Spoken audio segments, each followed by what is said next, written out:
저와 남편은 30대 초반의 맞벌이 부부였습니다.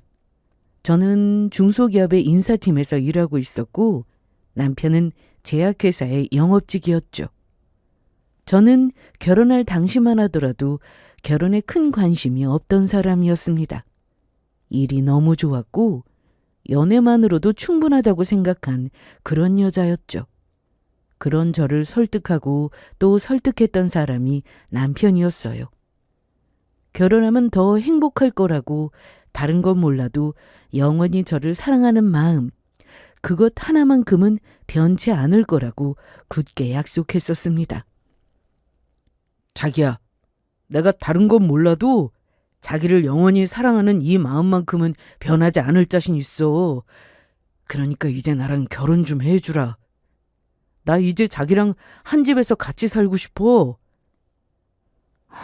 난 사실 자신이 없어.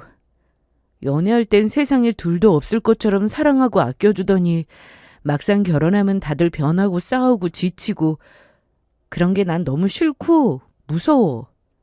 지금 내 생활이 무너지는 것도 싫고 말이야. 그건 다 남자들이 마음이 변해서 그런 거야. 난 정말 약속할 수 있어. 뭐 살다 보면 나도 당신을 섭섭하게 하는 일도 있겠지. 하지만 그 섭섭함이 내가 당신을 사랑하지 않는 것 같다, 내가 변한 것 같다, 이런 느낌에서 오는 섭섭함은 없을 거라 약속할 수 있어. 그러니까 나 믿고 이제 나랑 같이 살자. 남편을 믿었고 그랬기에 관심도 없었던 결혼까지 하게 되었던 것이었죠. 결혼 초반은 평범했어요. 남자친구와 한 집에 사는 느낌이랄까요? 남편은 여전히 다정했고 가정적인 모습도 보였습니다. 물론 가끔은 늦는 날이 있기도 했고 술에 많이 취해오는 날도 있었어요. 하지만 그런 모습들을 보며 남편의 외도를 의심했던 적은 단 한 번도 없었어요. 늦는 날엔 일이 바쁘겠지, 술에 취해 들어오는 날엔 회식이 있었겠지 했었죠. 영업직이니 먹기 싫은 날에도 술 마시느라 고생이 많겠다는 생각을 주로 했었던 것 같아요. 멍청하게도 말입니다. 이뿐만이 아니었어요. 생활비가 줄어도 요즘에 힘든가 보다 했고 감정적으로 무미건조해졌다는 느낌이 들 때도 언제까지나 신혼 같을 수는 없으니까 하고 넘기곤 했습니다. 모르겠어요. 결혼 5년, 6년 차만 되었더라도 다른 생각을 했을지도 모르죠. 하지만 고작 결혼 2년 차, 남편의 외도를 의심하기엔 너무 이른 시기였습니다. 더군다나 애도 없었고 크게 싸운 일도 없었으니 더욱더 그런 쪽으론 생각도 못하고 있었던 것이었죠. 부부 사이뿐만 아니라 시댁과도 사이가 좋았습니다. 늘 저희 부부만 보면 하는 말씀이 있으셨는데요. 아들, 다른 건 몰라도 바람은 절대 안 돼. 그건 부부 사이에도 그렇지만 사람 대 사람으로도 절대 하면 안 되는 짓이야. 알지? 아이, 엄마도 참... 나야 나. 엄마 아들이 그딴 짓을 할 것 같아? 나는 이번 생에서도 다음 생에서도 이 사람밖에 모르는 일편단심이라고. 그만큼 중요하니까 계속 말하는 거야. 아가, 너도 혹시나 우리 아들이 그런 낌새라도 보이면 바로 나한테 말해야 한다. 내가 다리를 분질러서라도 정신 차리게 해줄 테니. 다른 건 몰라도 바람만큼은 안 된다는 심호와 호언장담을 하는 남편. 늘 이런 식이었기에 더욱더 그런 불미스러운 일은 제 가정에 없을 거라 믿었던 것이었습니다. 그러던 어느 주말이었어요. 여느 주말과 마찬가지로 남편과 장을 봤습니다. 장을 다 보고 계산까지 마쳤는데 금액이 조금 이상하더라고요. 알고 보니 캐셔분이 수량을 잘못 찍어 금액이 더 많이 나왔던 것이었어요. 그 자리에서 마트 직원분이 취소를 해주셨고 다시 계산을 하게 되었죠. 남편은 장본 물건을 박스에 담느라 정신이 없어 제가 남편의 휴대전화를 받아 결제 취소 문자와 재결제 문자를 확인하고 있었어요. 그런데 이상한 결제 내역이 눈에 들어오더라고요. 산부인과. 저는 최근 남편과 가본 적도 없고 남편의 카드 자체를 가지고 있지도 않아 제가 결제한 적도 없는 산부인과 결제가 되어 있었습니다. 이상할 수밖에요. 다들 아시다시피 남자가 산부인과 결제를 할 일이 뭐가 있나요? 제가 시험관을 하는 것도 아니었고 남편이 정자검사를 할 일도 없을 텐데요. 행여 하더라도 저도 모르게 할 일은 없었을 거고요. 저는 일단 그 자리에서 남편을 추궁하기보단 조용히 남편에게 휴대전화를 건네는 것을 선택했어요. 산부인과 상호명은 기억해두었고요. 그리고 그날 저녁 남편이 가장 좋아하는 안주를 만들어주며 술상을 봐주었어요. 우와, 제육? 웬일이야? 집에서 술 마시는 거 별로 안 좋아하잖아. 이런 날도 있어야 우리 여보가 또 힘내서 밖에서 열심히 일하지. 오늘은 제육, 무한리필에 술도 넉넉하니까 당신이 먹고 싶은 만큼 마음 편히 마셔. 접대하려고 억지로 마시는 술 말고 말이야. 이렇듯 적당히 기분도 맞춰주고요. 제 예상대로 남편은 기분에 취해 분위기에 취해 조절없이 술을 마시기 시작하더라고요. 얼큰하게 술에 취한 남편은 깊은 잠에 빠졌고 저는 남편의 휴대전화를 살펴보기 시작했습니다. 사연을 들어보면 휴대전화만 보면 판도라의 상자가 열리듯 외도 증거들이 잘만 쏟아져 나오던데 아무것도 없더라고요. 문자도 메신저에도. 심지어 숨긴 어플이 있는지도 확인해 보았지만 아무것도 없어 괜한 생각을 했나. 그냥 직접적으로 산부인과 결제 내역에 대해 물어야 하나 생각을 할 때였습니다. 통화 목록에서 거슬리는 점이 있더라고요. 바로 박 사장님이라고 저장된 사람과의 통화 횟수였습니다. 박 사장님이라고 함은 저도 남편에게 많이 들어 아는 사람으로 남편이 자주 접대하는 거래처 사장님이었어요. 술을 너무 좋아해서 그 사람만 만났다 하면 너무 힘이 든다며 하소연을 할 때가 한두 번이 아니었습니다. 그런데 그런 사장님과 매일매일 통화를 하는 것도 모자라 하루에 많게는 10번도 통화를 했더라고요. 이상하지 않나요? 아무리 중요한 거래처 사장님이라도 그런 사장님을 관리해야 하는 영업직이라고 하더라도 무슨 거래처 사장님과 하루에 10통씩 통화할 일이 뭐가 있나요? 저는 이상한 기분에 전화번호부에서 박 사장님을 검색했고 아니나 다를까 박 사장님으로 저장된 사람이 2명이라는 사실을 알게 되었습니다. 둘 중에 한 명은 진짜 박 사장님이 아니었던 것이었죠. 그때부터 뒤통수가 얼얼해지더라고요. 남편이 모르긴 몰라도 저에게 숨기고 있는 것이 있다는 확신과 함께 그 숨기고 있는 것이 여자 문제일 거란 예감이 무섭게 밀려 들어왔으니까요. 휴대전화를 더 살펴봐봤자 시간 낭비만 할 것이란 생각이 들더라고요. 이미 작정하고 저를 속이고 있는 사람인데 제가 노력한다고 해서 꼬리라도 밟을 수 있겠어요? 그래서 저는 전문가의 도움을 받기로 했습니다. 괜한 오해가 되었든 제가 남편의 꼬리를 제대로 밟았든 그 편이 더 깔끔한 듯 했으니까요. 저는 잠자코 지내며 평소처럼 남편을 대했습니다. 아무것도 모르는 남편은 어찌나 저에게 다정한지 온몸에 왠지 모를 소름이 돋더라고요. 당신 요즘 어디 안 좋아? 몸이 아프기라도 한 거야? 멍하게 있는 시간도 많은 것 같고 가만히 날 보는 것도 그렇고. 안 되겠다. 병원이라도 가보자. 걱정돼서 그래. 아니야. 그냥 일이 바쁘다 보니까 좀 피곤해서 그래. 그래? 이리 와봐. 내가 안마라도 해줄게.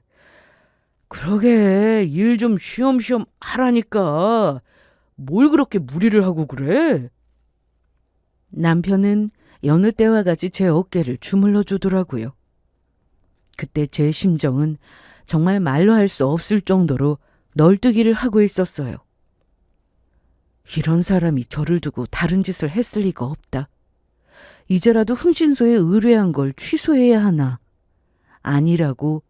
그래도 이런 부분은 확실하게 짚고 넘어가야 우리 앞날에도 좋을 거라고 말이에요. 경험해보지 못한 사람은 모를 겁니다. 제발 제가 상상하는 그런 일은 없었으면 좋겠다고 바라고 또 바라는 간절함을요. 너무나 간절해서 때로는 눈물 나게 비참한 그 심정을 말입니다. 시간은 때로는 빠르게 또 때로는 야속하리만큼 빠르게 흘러 흥신소 직원에게 연락이 왔어요.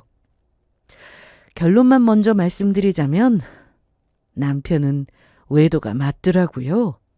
심지어 저와 결혼하고 1년이 지났을 무렵부터 가끔 만나기 시작해 깊은 관계가 된 것은 1년이 지났다고 하더군요. 두 사람은 고등학교 동창인 것 같았습니다.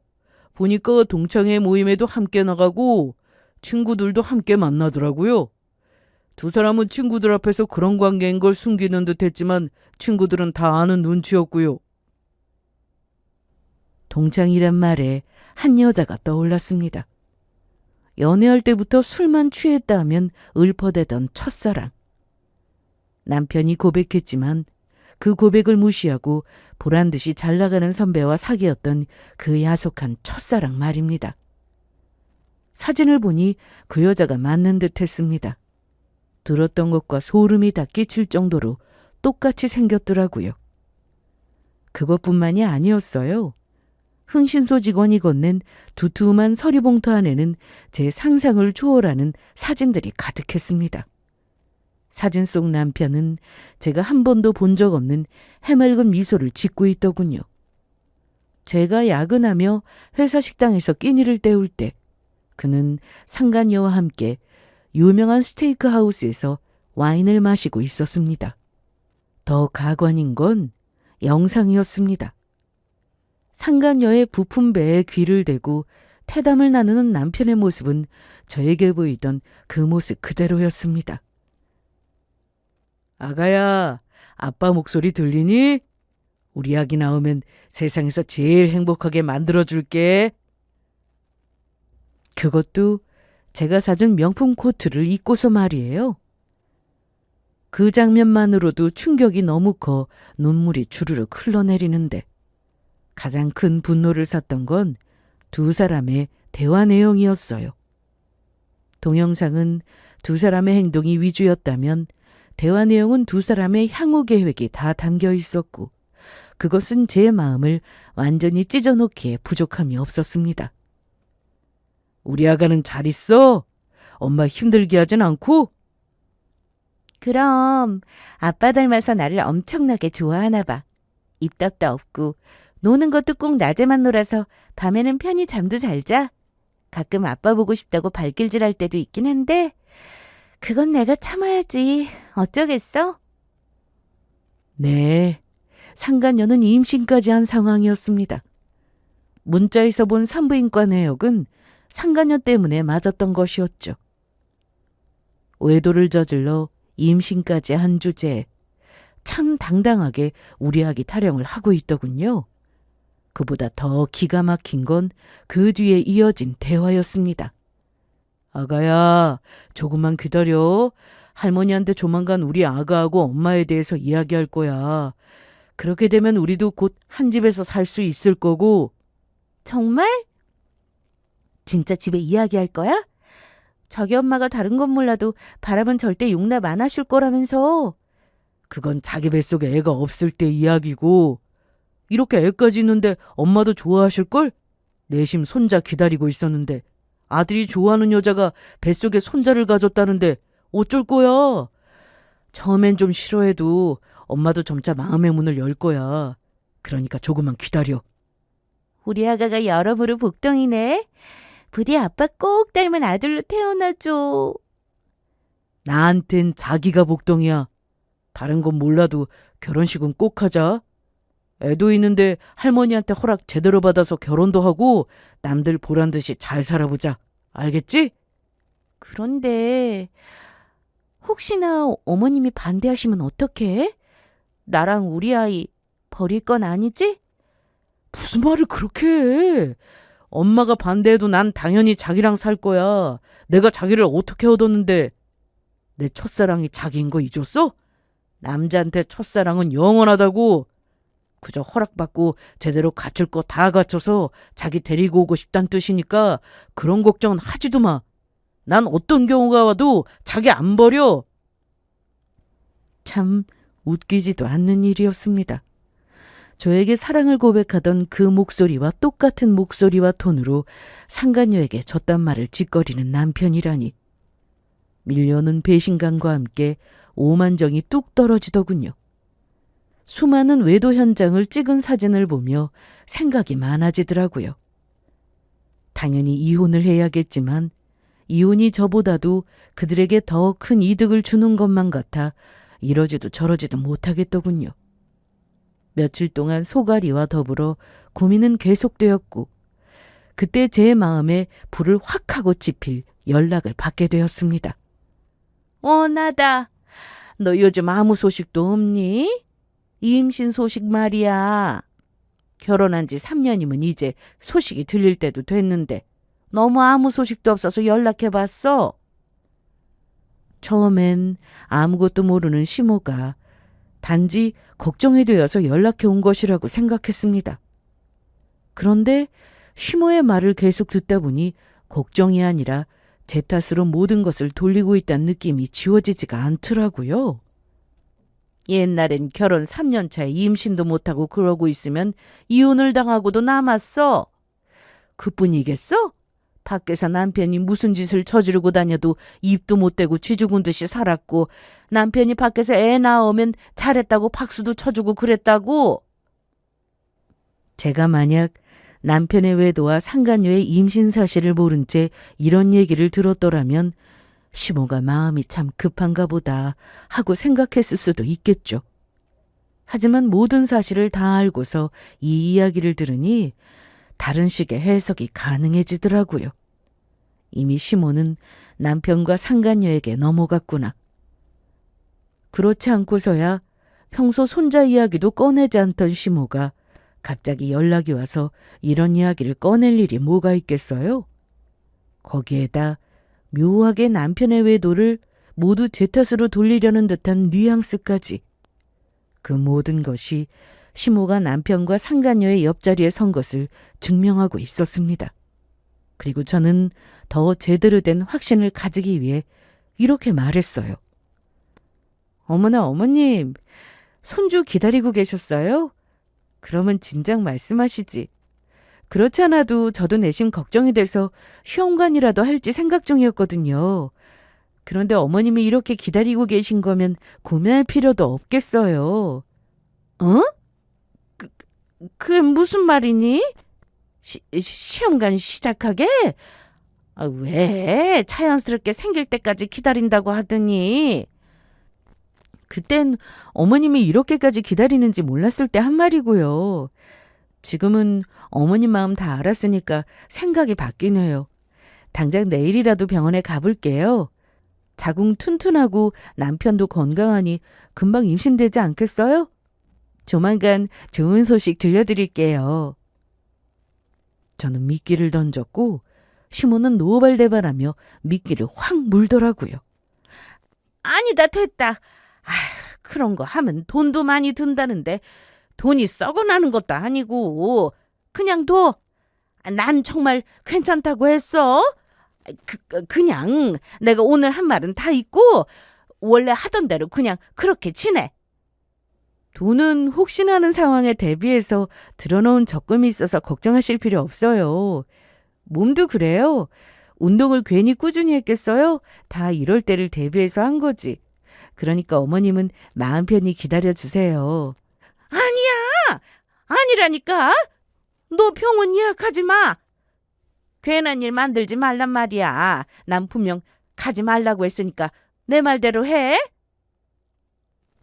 시모는 전화를 급하게 끊었고 저는 0.001%의 기대도 없이 확신을 하게 되었습니다. 시모도 한통속이라고요. 그 후 저는 결정을 내렸습니다. 상간녀의 뱃속에 있는 아이가 태어날 때까지 기다리기로요. 사실 기다리는 것, 그건 그리 어려운 일이 아니었습니다. 가장 어렵고 힘이 드는 건 남편과 한 방, 한 침대에서 잠들고 깨야 한다는 것이었어요. 하루하루가 곤욕인 와중에 시모가 남편에게 무슨 말이라도 한 것인지 남편이 이런 말을 하더라고요. 여보, 우리 한동안만 각방 쓰면 어때? 속으론 환호를 외쳤지만 겉으론 최대한 서운한 척 연기를 하며 물었습니다. 각방? 갑자기 왜? 언제는 한 침대를 써야 부부지 따로 자면 그게 부부냐고 하더니 이젠 나랑 부부하기 싫어서 그래? 아니 그런 게 아니라 나 요즘 회사에서 일이 많아서 늦게까지 처리해야 하는 일이 있기도 하고 피곤할 때 코도 많이 골잖아. 나 때문에 당신이 너무 피곤할 것 같아서 그래. 한동안만 나 이 일 끝날 때까지만 각방 쓰자. 한동안이라는 남편의 말이 꼭 우리 이혼하기 전까지만이라고 들리더라고요. 저도 같은 마음, 같은 뜻이었기에 기꺼이 알겠다고 해줬습니다. 의심사지 않게 내 생각을 해줘 고맙다는 말까지 해주면서요. 그렇게 시간은 흘렀고 저의 이혼 준비와 복수 준비는 차곡차곡 진행되고 있었습니다. 문제는 상간녀의 출산일이었어요. 개인정보이기도 하고 아무리 뒷조사를 해도 정확한 날짜를 알기 힘들었는데 남편이 알아서 저에게 힌트를 주더라고요. 그날은 남편이 일찍 들어온 날로 지나치게 제 눈치를 살피던 저녁이었습니다. 평소 집에 일찍 오더라도 바로 본인 방으로 들어가 나오지도 않던 남편이었던지라 그날 행동이 수상하다고 생각하고 있을 무렵이었어요. 할 말이 있으면 빨리 하고 사라지란 의미로 저도 소파에 앉아 남편이 제게 다가올 기회를 만들어주고 있었죠. 천천히 저에게 다가온 남편은 이런 말을 꺼내더라고요. 저기 여보, 다다음 주에 당신 해외여행이라도 다녀오는 건 어때? 장인어른 장모님 모시고 말이야. 어? 갑자기? 우리 부모님까지? 당신은? 당신은 안 가고 나 혼자 모시고 다녀오라고? 응. 나는 일이 있어서 못 가지. 나 빼놓고 부모님이랑 오붓하게 해외 다녀와. 비용도 내가 다 내고 숙소도 내가 다 잡아줄 거야. 그러니까 돈 걱정하지 말고 효도여행 다녀온다고 생각해. 한 일주일 정도. 일주일이나? 비용도 당신이 다 준다고? 나야 좋긴 한데 갑자기 왜? 나 몰래 로또라도 됐어? 무슨 바람이 불어서 나하고 우리 부모님까지 해외식이나 보내주는 걸까? 이유가 필요해. 그냥 장인어른 장모님 여행 보내드리고 싶은데 그 김에 딸도 같이 가면 좋아하시겠다 싶어서 그렇지. 남편은 제 추궁에 애써 눈을 피하며 이런 답을 내놓더라고요. 그리곤 제 눈치를 슬쩍 살핀다 싶더니 이런 너스레까지 떨어주더군요. 나 같은 남편 없지? 이렇게 처갓집 잘 챙기고. 그래, 너 같은 사위도 또 없다. 금쪽 같은 딸 데리고 가더니 바람이나 피우는 사위가 또 어디 있겠냐는 말이 목구멍까지 올라왔지만 꾹꾹 눌러 참았네요. 그 후 남편은 곧 만날 아들 생각에 신났는지 콧노래까지 부르며 비행기표와 숙박까지 다 알아보고 결제하더라고요. 저는 그 모습을 보며 이 결혼 생활의 끝을 정하게 되었고 디데이는 빠르게 다가왔습니다. 아침 일찍 저는 부모님과 여행을 간다며 집을 나왔어요. 당연히 여행은 부모님만 떠나셨고요. 아무것도 모르시고 밝게 웃으며 여행을 떠나시는 부모님을 배웅하고 차에 탔는데 생각이 많아지더라고요. 이제 정말 마지막이라고 생각하니 그동안의 일들이 스쳐 지나가며 바보같이 눈물이 났어요.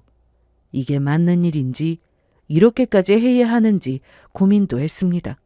하지만 그냥 이혼만 하기엔 제가 당한 것이 너무나 크더라고요. 저는 다시 마음을 다잡았고 마지막을 향해 달렸습니다. 그렇게 도착한 곳은 산부인과였어요.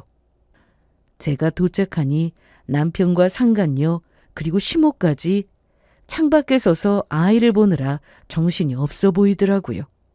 남편은 상간녀의 어깨를 세상 소중하게 감싸고 있었고 시모는 세상 모든 걸 다 가진 미소를 지어 보이며 아기를 내려다보고 있었습니다. 제가 가까이 갈 때까지도 아기에서 온 정신이 팔려있던 세 사람은 제가 인사를 건네자 사색이 된 낯빛으로 저를 보더라고요. 마침 다 모여 있었네요. 어떻게 아기 구경은 실컷 다 했나 모르겠네? 저의 인사에 특히나 남편이 가관이었는데요. 제가 무슨 오염된 바이러스라도 되는 양 상간녀를 급하게 자신의 등 뒤로 감추곤 저에게 손을 뻗더라고요. 더는 다가오지 말란 뜻으로 말입니다.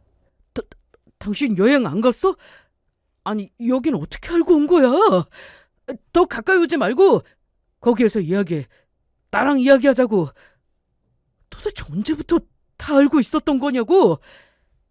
언제부터 어떻게 이런 게 이 상황에 중요해 보여? 지금 중요한 건 내가 여기에 있다는 거 아닐까? 아, 맞다. 내가 빈손으로 오긴 그래서 선물도 준비했어. 나오세요. 저는 뒤를 돌아보며 외쳤고 제 외침에 맞추어 한 남자가 걸어왔습니다. 상간녀는 남편의 등 뒤에 숨어 있다가 고개를 빼꼼 내밀어 남자의 얼굴을 확인했고 순식간에 얼굴이 파랗게 질리더라고요. 당신이 여기 어떻게 오긴.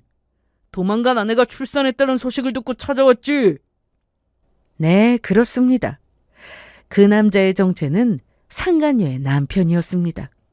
뒷조사를 하면서 안 사실인데 사실 상간녀에겐 사실혼 남편이 있었더라고요. 이건 남편도 몰랐던 사실로. 처음부터 상간녀는 결혼 사실을 숨기고 남편에게 접근했던 것이었어요. 능력이 없어도 너무 없었던 상간녀의 남편은 능력만 없는 것이 아니라 책임감도 없었다고 하더라고요. 그런 남편을 대신해 상간녀는 가정의 생계를 책임져야 했고 그래서 시작한 일이 보험 설계사였습니다. 지인도 바닥나고 실적도 바닥을 친 상간녀는 우연히 남편의 연락처를 손에 넣게 되었고 결혼한 것도 숨긴 채 남편에게 접근을 했다고 하더라고요. 오랜만에 나타난 첫사랑, 하물며 자신이 보호해줘야만 할 것 같은 첫사랑의 등장이라 남편은 다시 한번 기회가 왔다고 생각했고 그렇게 다시 상간녀를 먼저 꼬셨다고 하더라고요. 상간녀도 능력 없는 남편과 살다가 돈도 잘 벌고 자신이라면 끔뻑 죽는 제 남편을 만나보니 욕심이 났던 것입니다. 그렇게 본인 남편에게도 제 남편에게도 거짓말을 하며 1년간의 외도를 저질러 왔고 그러다 임신 사실을 알고 사실혼 관계를 깼던 것이었죠. 정확히는 깨끗한 이별이 아닌 도망을 쳤다고요. 이런 사실을 알고 나니 합리적인 의문이 들더라고요. 과연 상간녀의 뱃속에 있는 아이는 누구의 아이일까 하는. 그래서 제가 출산까지 기다렸던 것이었어요. 출산을 하고 나면 적어도 유전자 검사를 할 수 있을 것이고 그 아이가 누구의 아이이든 그 결과는 큰 파장을 가지고 올 테니까요. 만약 상간녀 남편의 아이라면 사기를 당했다는 배신감이, 남편의 아이라도 평생을 가지고 갈 배신감과 의심을 말입니다. 상간녀의 남편은 상간녀에게 다가갔고 그 남자를 남편도 차마 막지는 못하더라고요. 대신 상간녀를 잡고 추궁을 하기 시작했죠. 이게 다 무슨 말이야? 사실이야? 결혼을 했다니? 남편이 있었던 거냐고? 그런 말 없었잖아. 아니야, 다 됐고 저 애는 내 아들 맞지? 그것만 대답해봐. 내 아들이 맞긴 하냐고? 당연하잖아. 당연히 자기 아들이지. 딱 봐도 자기 얼굴 닮았잖아. 신생아 얼굴이 거기서 다 거기지. 안 되겠어. 당장 유전자 검사해. 당장! 남편은 자신이 저에게 한 짓거리는 생각도 하지 못하고 치를 떨며 상간녀를 잡아대고 있더라고요. 그리고 그 순간 상간녀의 남편이 남편의 멱살을 낚아채더니 제가 할 말을 속 시원하게도 해주더라고요. 야, 이 자식아. 네가 지금 유전자 검사 운운하면서 고함이나 지를 때야? 배신감에 치까지 떨 주제나 된다고 생각하냔 말이야. 바람 피우고 외도나 저질러서 이혼하지도 않은 놈이 외간 여자 출산까지 쫓아와 놓고, 이 여자나 너나 지금 해야 할 건 무릎 꿇고 손이 발이 될 때까지 비는 것뿐이라고. 일단 이거 놓쳐. 내가 언제 다 잘했다고 그랬어요? 빌 때 빌더라도 저 애가 누구 아들인지는 알아야 할 거 아니냐고요. 그 순서를 네가 뭔데 정해. 어디서 감히 큰 소리냐고. 남의 마누라 꼬셔서 가정도 다 깨버린 놈이 내가 오늘 너 가만두지 않을 거니까 따라와. 상가녀 남편은 남편의 멱살을 잡고 끌고 가기 시작하더군요. 곁에서 지켜보던 시모는 상가녀의 남편을 말려보려 했지만 힘으로 이겨낼 순 없었는지 분노의 화살을 받고 상가녀의 머리채를 잡았습니다. 이 더러운 것이 감히 내 아들을 속여? 내가 너 처음부터 마음에 안 들었어. 가정 있는 남자 꼬셔서 결국 이 사달까지 낸 게 마음에 안 들어도 손자 가졌다고 하니 받아주려고 했던 건데 뭐? 남편이 따로 있어? 이것 좀 놓고 말하세요. 말이야 바른 말이라고 저만 가정이 있었던 건 아니었잖아요. 어머님 아들도 가정 버리고 나랑 좋다고 만난 거 똑같은데 왜 나한테만 이러냐고요. 그거야 네가 다 우리 아들을 정신 못 차리게 꼬셔서 그런 거잖아. 이 꽃뱀 같은 거사. 정확히 말하면 꼬신 건 내가 아니라 어머님 아들이라고요. 나는 같이 사는 남자가 있다는 사실을 숨겼을 뿐이고요. 상가녀는 그 와중에도 한마디도 지지 않고 시모에게 대들더라고요. 그 덕에 시모는 젖먹던 힘까지 쥐어짜내 상가녀를 휘둘러 주었고요. 병원은 한바탕 난리가 났고 그 사건은 병원에 길이길이 남을 사건이 되었다고 하더군요. 오래 공들인 만큼 성공적인 피날레를 장식한 저는 그 즉시 이혼 소송을 시작했습니다. 상가녀 소송도 했고요.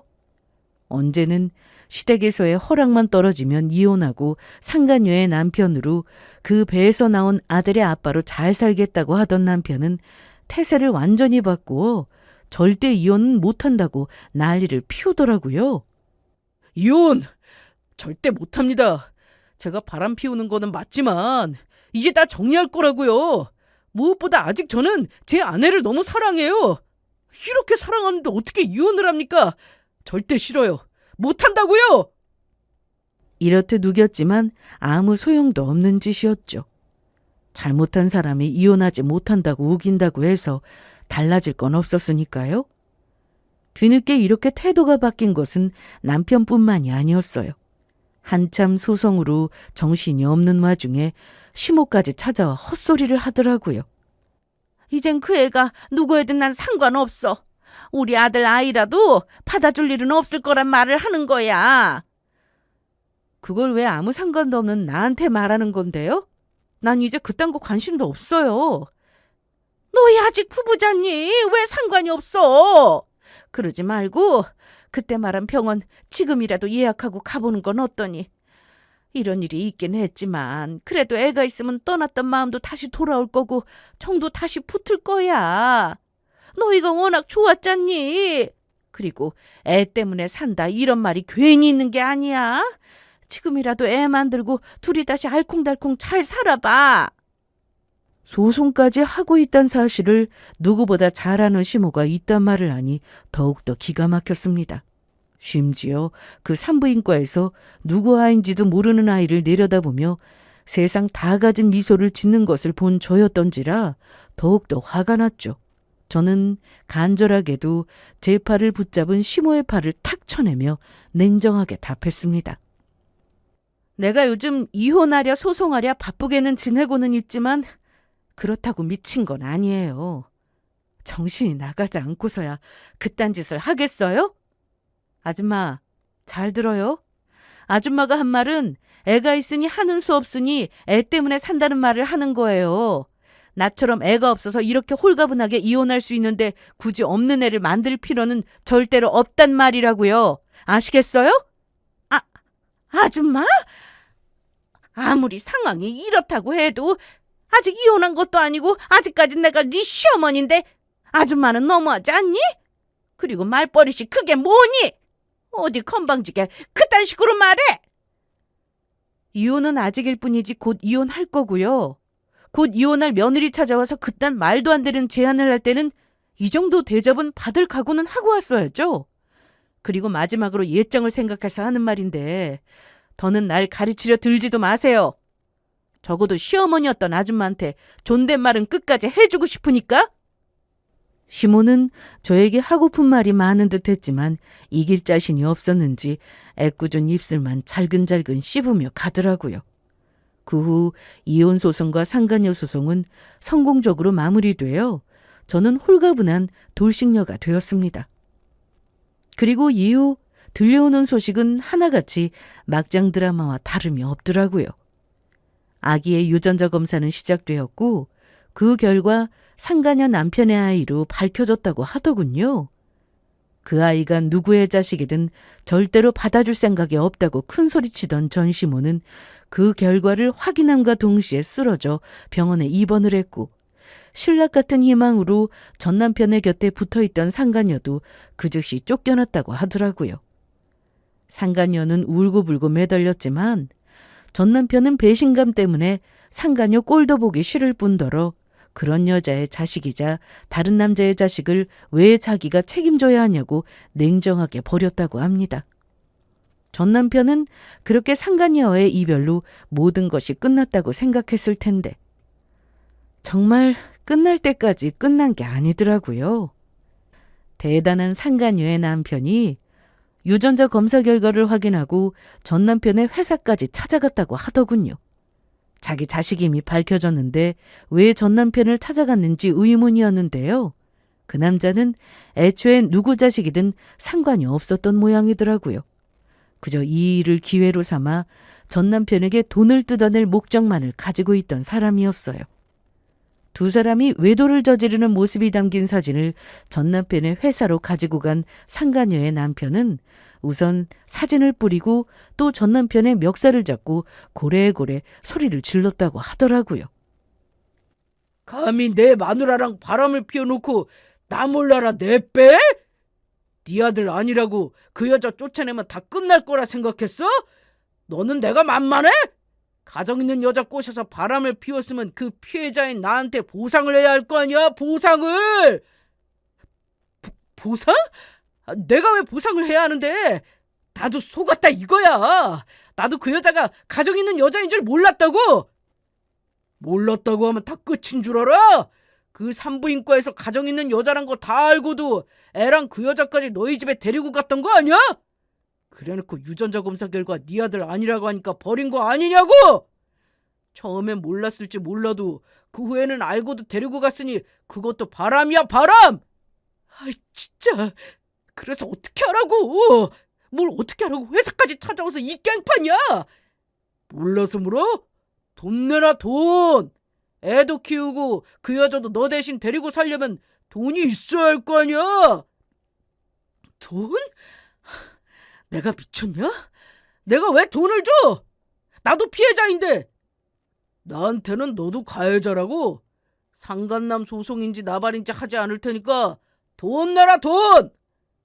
나한테 돈 맡겨놨어? 네가 뭐라든 너한테 땡전 한 푼 줄 일은 없을 테니까 당장 꺼져! 이렇듯 전 남편은 한 푼도 못 준다고 하며 쫓아냈지만 상간녀 남편은 지치지도 않고 사진을 뽑고 또 뽑아 전 남편의 회사로 찾아가 난동을 부렸다고 하더라고요. 돈 내놓으라고 바람 피운 여자와 그 애를 데리고 살려면 돈이 필요하지 않겠냐고요.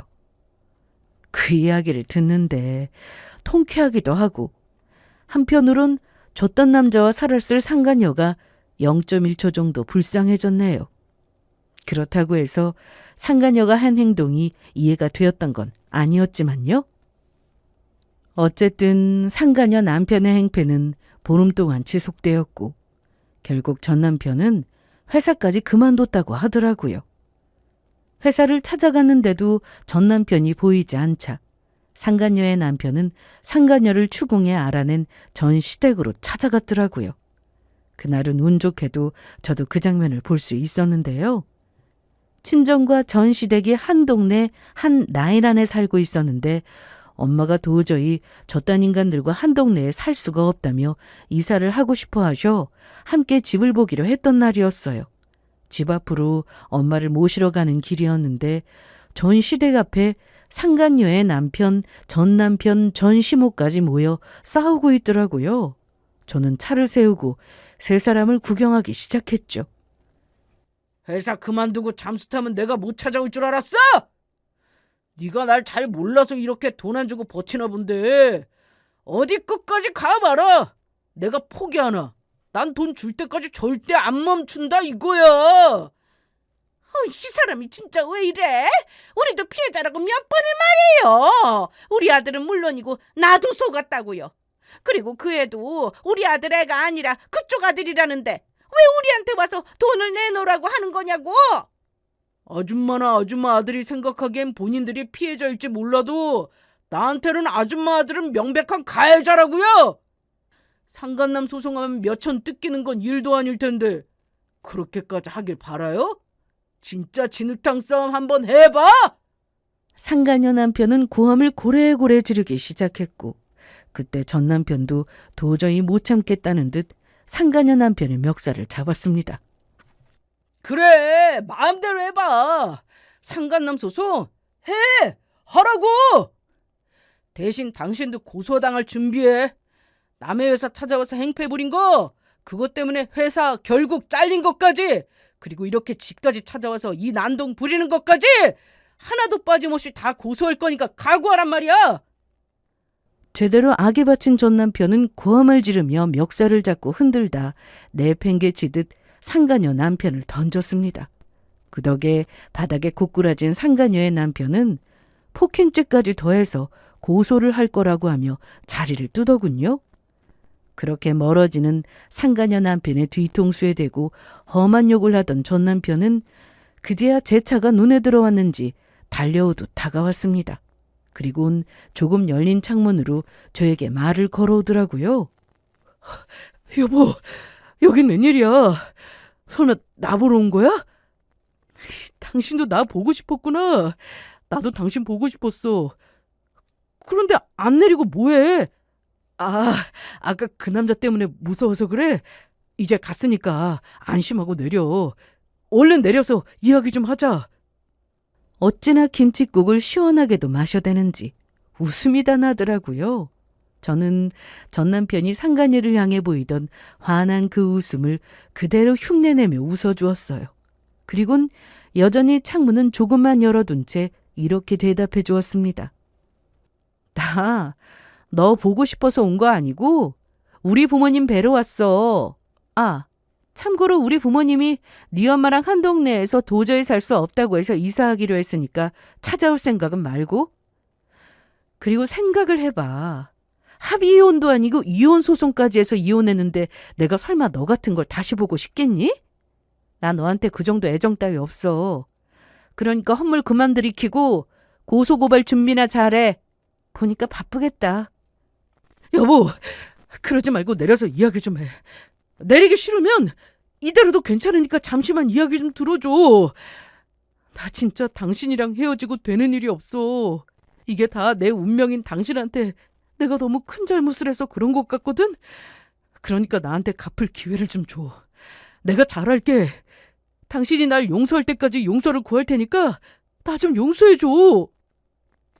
이혼한 지가 언젠데 여보는 무슨 여보야. 그리고 네가 무슨 짓을 해도 난 너 같은 거 용서할 생각이 없거든. 정 내 용서가 필요하면 내 눈앞에 나타나지를 마.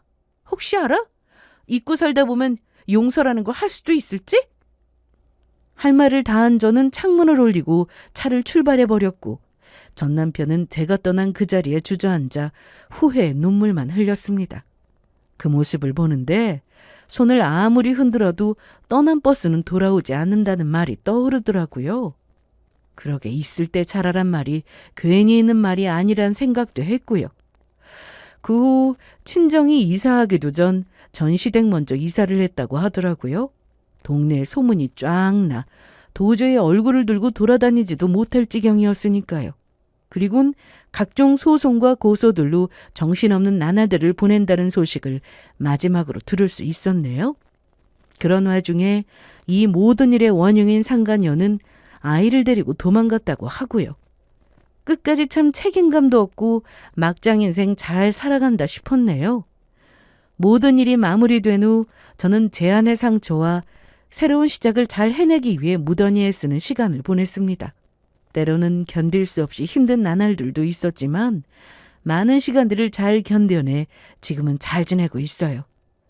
다니던 회사에서는 진급까지 하여 여전히 잘 다니고 있고요. 부모님과 여행도 자주 다니며 뜻깊은 시간들을 보내고 있습니다. 그리고 또 좋은 소식이 있다면 제가 연애를 한다는 것인데요. 그 사람과 만난 지 벌써 1년이나 됐네요. 지금 만나고 있는 남자친구는 친구의 성화에 한은 수 없이 나간 소개팅에서 만난 사람인데요. 요식업을 하는 사람으로 섬세하면서 부드럽고 또 다정한 저에게 100점짜리 남자친구예요. 사실 처음엔 이처럼 마음의 문을 활짝 열었던 건 아니었어요. 시작도 하지 않아 놓고선 끝을 다 아는 사람처럼 남자친구를 혼자 재단하고 혼자 의심하며 거리를 뒀었습니다. 그럴 때마다 남자친구가 한 것은 끝없는 애정과 기다림이었어요. 그러면서 이런 말을 하더라고요. 난 괜찮으니까 천천히 결정해도 돼. 언제까지나 기다릴 수 있어. 그러니까 천천히 오기만 해. 오기만 한다면 난 언제까지 기다릴 수 있으니까. 내가 따뜻한 봄이 될 수 있도록 기다릴게. 그때 남자친구가 한 천천히 와도 된다. 오기만 하라는 말에 마음이 먹먹하기도 따뜻해지기도 했네요. 결국 저는 묵묵히 저만을 기다려준 남자친구에게 마음의 문을 열었고 다가오는 여름에 결혼을 약속하게 되었습니다. 사실 아직까지 불안한 마음이 있기도 해요. 그런 일을 겪었는데 새로운 시작이 전혀 불안하지 않다면 그게 거짓말이지 않을까요? 하지만 그 불안한 만큼 남자친구를 더 믿으려고 노력하고 더 많은 대화를 나누고 있습니다. 어렵게 결심한 새로운 시작을 또다시 그런 식으로 망치고 싶진 않으니까요. 이렇듯 저는 이제 나쁜 기억은 저 멀리 던져버리고 오직 나 자신과 나를 진심으로 사랑해주는 사람들을 위해 살아가려고 합니다. 제가 겪은 일은 어쩌면 세상에 흔히 일어나는 비극 중 하나일지도 몰라요. 하지만 그 비극의 주인공이 제가 되었을 때 느꼈던 절망은 단순히 사연으로 타인의 이야기로 들었을 때와는 전혀 다른 비극으로 다가오더라고요. 제가 그날까지 차곡히 쌓았던 제 세상을 한 번에 무너뜨릴 만큼요. 하지만 저는 끝까지 포기하지 않았고 결국 나 자신을 포기하지 않아야 한다는 절절함으로 여기까지 오게 되었습니다. 혹시 지금 이 순간에 제 사연을 들으시는 분들 중 배우자의 배신으로 또는 무너진 일상으로 인해 힘든 시간을 보내고 계신 분이 있다면 제 이야기로 조금이나마 용기와 희망을 얻으셨으면 좋겠어요. 누구보다 믿었던 남편의 배신도 모자라 아이까지 있다는 사실을 알며 지옥 속에 갇혔던 저도 이렇게 다시 행복해졌으니 말입니다. 제가 요즘 생각해 봤는데요. 정말 최고의 복수는 저에게 불행을 선사했던 그 인간들이 감히 상상도 못할 만큼 제가 더 눈부시게 행복해지는 것인 것 같아요. 그러니 부디 여러분들도 제 위로와 위안을 받아 오늘보다 내일이, 내일보다 더 눈부신 다음 날이 되셨으면 합니다. 제가 지옥 같던 긴 동굴에서 벗어나 눈부신 봄의 햇살을 만난 것처럼 사연을 들으시는 여러분들께도 눈부신 봄의 햇살이 기다리고 있길 바라며 저는 이만 물러가 보려고 합니다. 긴 이야기 함께 해주셔서 감사합니다.